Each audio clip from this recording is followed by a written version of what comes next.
Welcome back to Bombastic Nation and Ting and Ting and Ting. Back with some more vibes for all you. I'm Mr. Giant, and this one we're gonna watch is called History of Namibia. Namibia, the Republic of Namibia. I always say Namibia, but it's an M. It's Namibia. Come on, Giant, get that right. But I ain't gonna keep you all too long. Let's YouTube and simmer and check out the history of Namibia.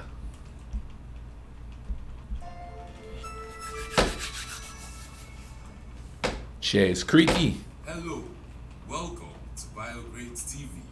If you're new here, please subscribe and turn on the notification so you don't miss our next video. History of Namibia. Namibia is a country located on the southwestern coast of Africa. Officially known as the Republic of Namibia, it borders Angola in the north, Zambia in the northeast. Got a friend from Zambia.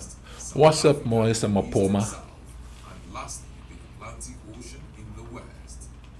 Being the country with the second lowest population density in the world, it has a population of about 2.7 million people. As expected of an African country, about 85% of the population is black, 5% of European ancestry, and others are referred to as the colors. Half of the population comes from the Ovambo ethnicity, while others come from the Damara, Herero, and Himba groups. Namibian whites are generally of German, British, Afrikaner, and mixed origin. About 13 languages are spoken in the country, of which 8 Cool. are recognized as national languages, with English language as the official language. This helps to ease communication cute little fella. among groups and foster national unity. Most Namibians speak 2 or more indigenous languages, as well as a little of the 3 European languages, that is, English, Afrikaans, and German. See, here's something that baffles me, okay? Like he said, in this one country they speak 3 different dialects. But yet people think they're not very smart. I mean, even to this day when I talk to people and they talk about Africans, they act like if Africans aren't very smart. And I think it's the leftover from, I remember in the 70s when I was younger, the only thing that came out of Africa was wild animals in the jungle and starving children. They never show any kind of progress that's happening.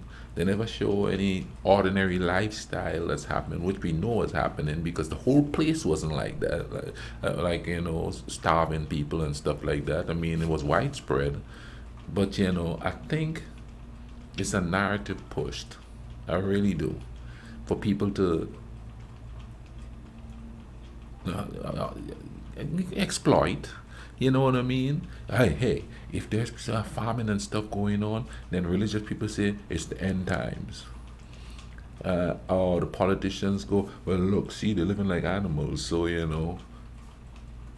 let's treat them as such.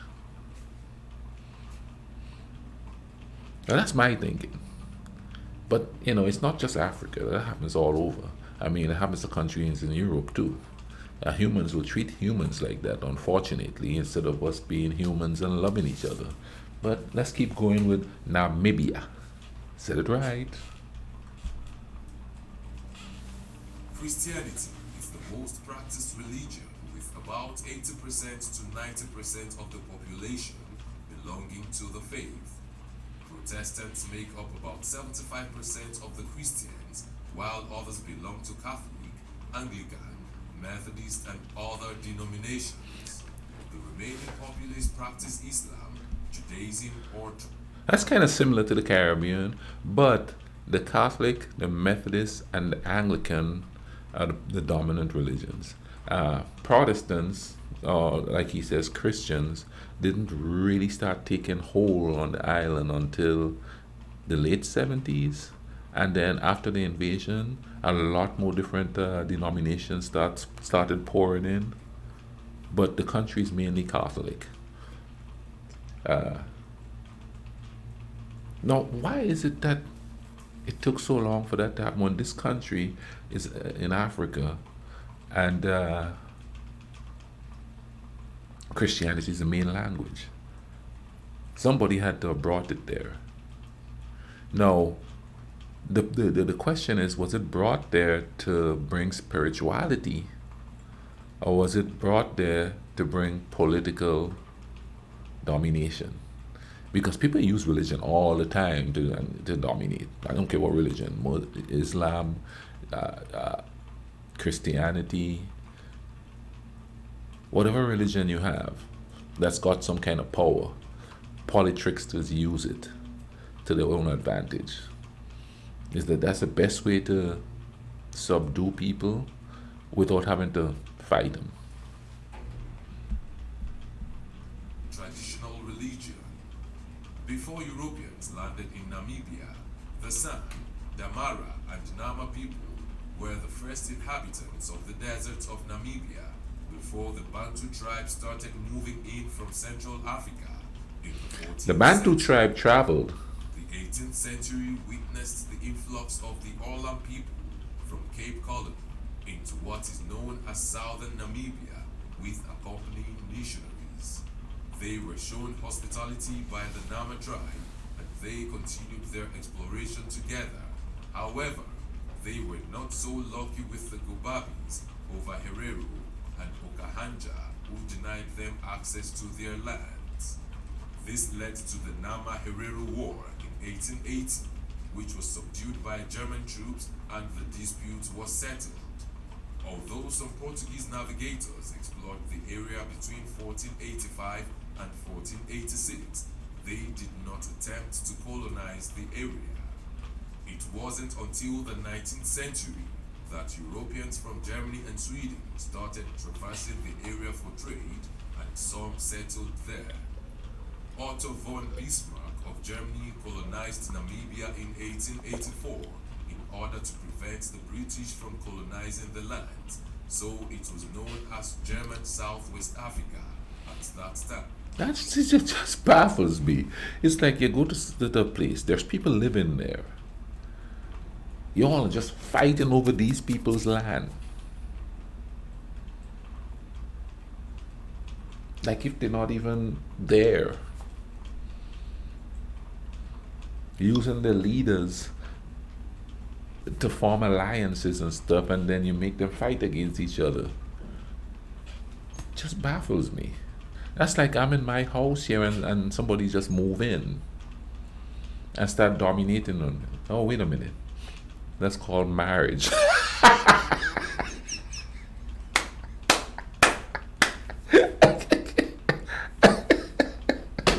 That was a bad joke. Axe that one. I couldn't help it. But, you get the drift where I'm coming from. I'm a bit silly this morning. It was known as German Southwest Africa at that time. Due to the harsh treatment received from the Germans, the Namakwa and Herero tribes staged a coup against the Germans between 1904 and 1907, but it failed and both tribes were executed out in the Over Herero and Namakwa genocide. About half of the Nama tribe population, that is 10,000, and 80% of the Herero, that is 65,000, were killed in the genocide. Wow. The remaining were detained for a while and later released to a life of racial discrimination, deportation, and harsh treatment. Although the German government apologized for the genocide in 2004, the memory had been passed down through generations and reflects in Namibian ethnic identity and their relations with Germany. Apartheid South African troops took the area away from the Germans and colonized it during World War I. The South African government was permitted to rule the country until it could attain independence in the future, but no attempt was made to prepare Southwest Africa for the supposed independence. Even when the UN passed a motion that territories under League of Nations mandate should be returned to their trusteeship council in preparation preparation for independence, the colonial government of South Africa refused to surrender, and this led to apartheid.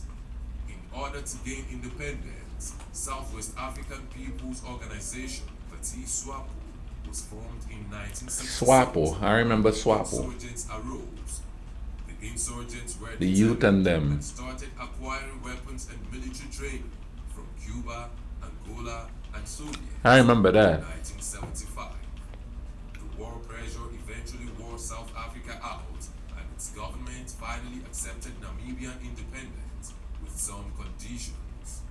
Ceasefires were adopted, broken, and reimposed until all South African troops left the Namibian territory and all war prisoners and refugees were granted amnesty. I'm gonna have to look into that some more. 1989.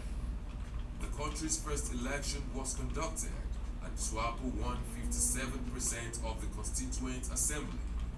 The country gained its independence officially on the 21st of March 1990, with Sam Nujoma as the first president. A constitution had been drawn prior to the election in the same year, with provisions for human rights, independent judiciary, executive president, and national assembly. Ever since Namibia gained independence, multi-party democracy has been practiced. Several political parties have risen and won seats at the National Assembly.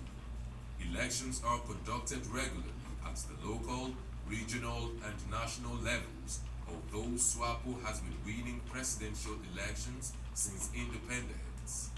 Amnesty has been granted to all political fighters during the war. The country joined the Coalition of Southern African Development Community, SADP, and has managed to keep the ethnic groups united since Cool. independence. Although there was an attempt by the rebel group named Caprivi Liberation Army There's always somebody. society, but their plans were put to naught by the government.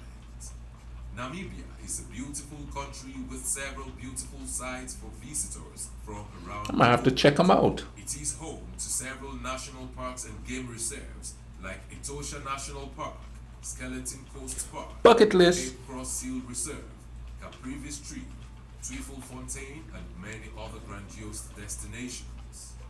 It offers superb wildlife viewing and excellent landscapes for nature lovers.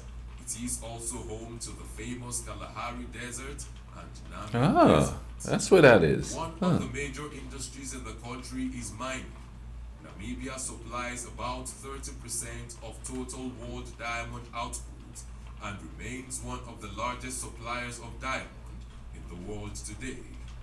Other mineral resources mined in the Uranium. country are uranium, So that's why they didn't want to let go of it. And that's why they were fighting. gold, lead, arsenic, and cadmium. Yep.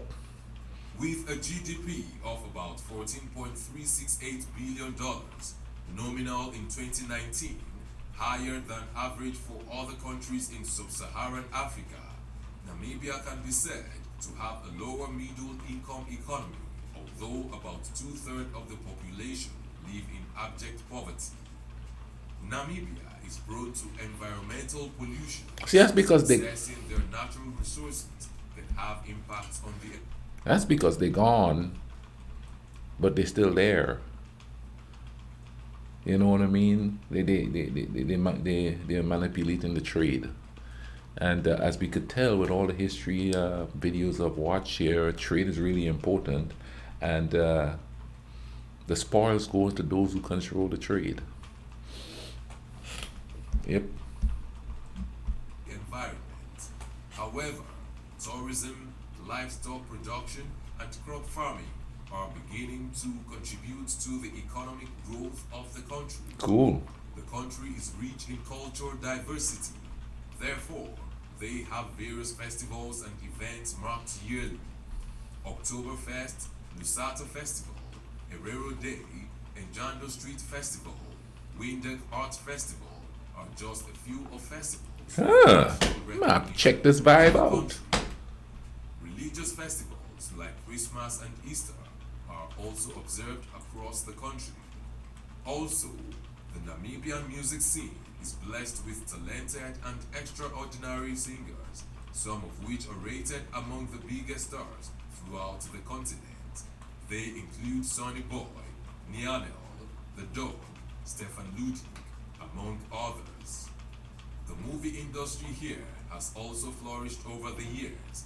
It has contributed to the production of blockbuster Hollywood movies like Mad Max Fury Road and 2001 A Space Odyssey, which were filmed in Namibia. Oh, wow. As far as international relations are concerned, Namibia is an important member of Southern Africa and has active social, political, and economic interactions with its surrounding countries in the region and beyond. The country is a member of international organizations like the United Nations, African Union, and Commonwealth of Nations, among others. Namibia is a developing country with a proactive system, working hard towards advancing it. Although they have been through a lot in the past, the people are devoted to moving forward. What have we missed out of this history? Let's know in the comment section. Will it be ridiculous to subscribe to our channel? If no, please like this video, share, and subscribe to our channel.